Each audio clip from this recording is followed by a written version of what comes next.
Ça fait partie des rares fois où on a entendu le PDG de Barrick Gold s'exprimer personnellement sur la situation du complexe de Loulo-Goungoto qui fait l'objet d'un bras de fer entre la société minière et le gouvernement malien.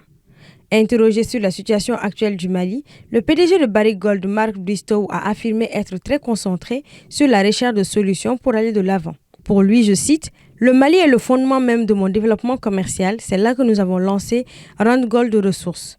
Au fil du temps, nous avons construit une relation solide avec le peuple malien et ses nombreux gouvernements. Le débat actuel tourne autour de la compréhension de qui nous sommes, de ce que nous avons fait et de ce que nous représentons. » Fin de citation, soutiendra-t-il. En effet, depuis le 14 janvier 2025, Barrick Gold a annoncé suspendre jusqu'à nouvel ordre ses opérations sur le site aurifère de Loulo-Goungoto après l'exécution de la mesure de saisie de l'or stocké par Barrick Gold sur son complexe minier par les autorités maliennes le 11 janvier.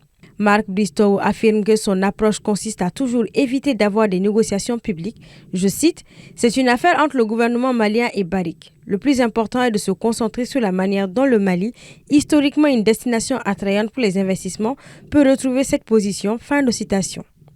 Le Mali est l'un des premiers producteurs d'or en Afrique dont les recettes contribuent à un quart du budget national et à 3/4 des recettes d'exportation, ce qui en fait un métal précieux pour le pays. C'est après le dernier audit minier que le torchon a commencé à brûler entre les autorités maliennes et la société minière canadienne. Le gouvernement malien réclame à Barrick Gold une somme comprise entre 300 et 600 milliards de francs CFA, mais la société en revanche avait proposé en 2024 un règlement à l'amiable de plus de 200 milliards de francs CFA.